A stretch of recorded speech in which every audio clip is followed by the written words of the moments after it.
Assalamualaikum warahmatullahi wabarakatuh.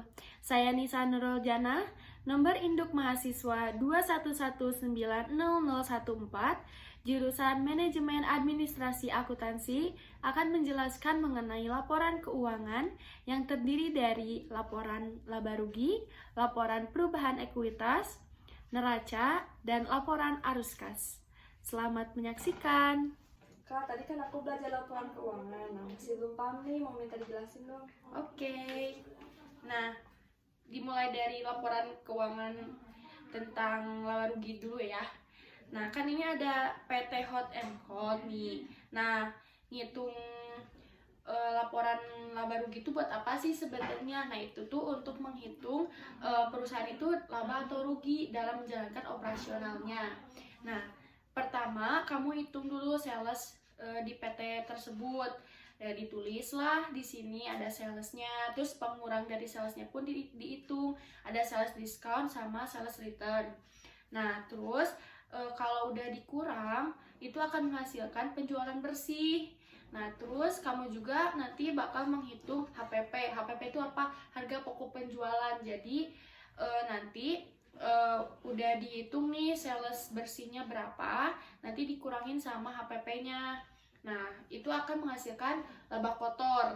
Nah, untuk menghasilkan laba bersih gimana sih? Harus diperhitungkan sama beban-beban yang dikeluarkan.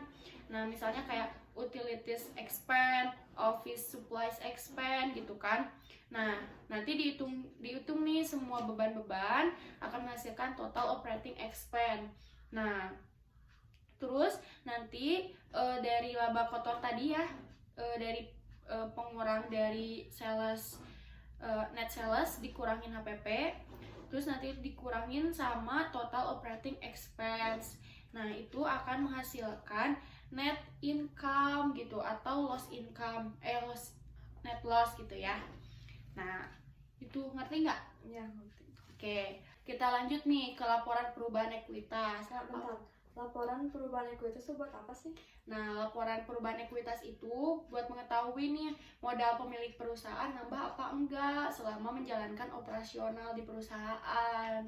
Ngerti kan? Ngerti. Oke. Nah, dimulai dari menuliskan modal awal pemilik perusahaan, misalnya ada 2.800.000 nih.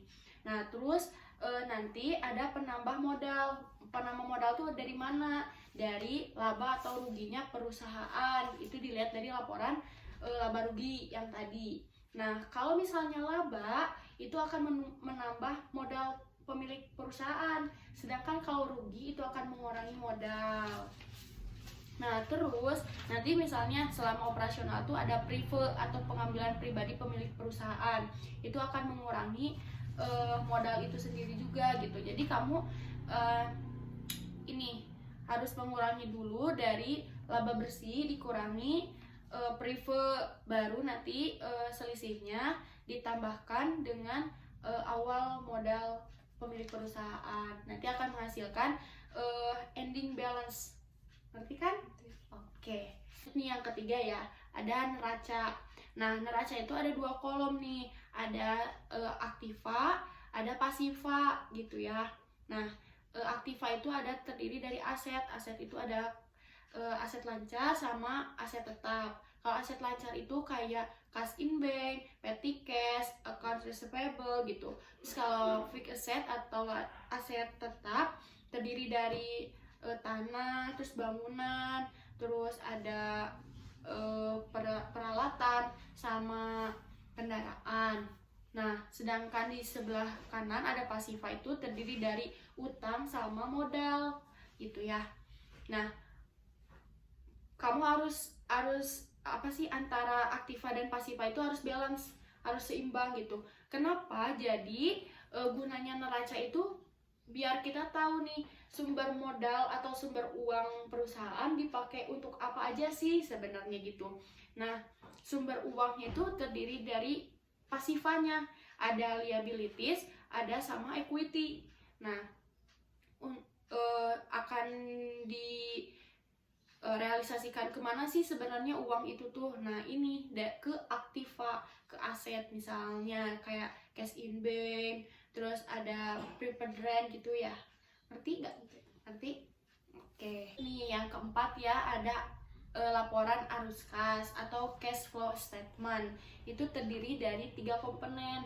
Ada arus kas dari aktivitas operasional, terus ada arus kas dari aktivitas investasi, sama arus kas dari aktivitas pendanaan. Nah, kalau operasional itu didapatkan dari sebenarnya arus kas ini tuh dilihatnya dari jurnal penerimaan kas sama jurnal pengeluaran kas gitu ya.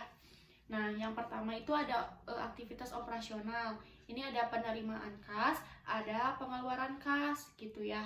Nah, bedanya apa sih dari ketiga komponen ini?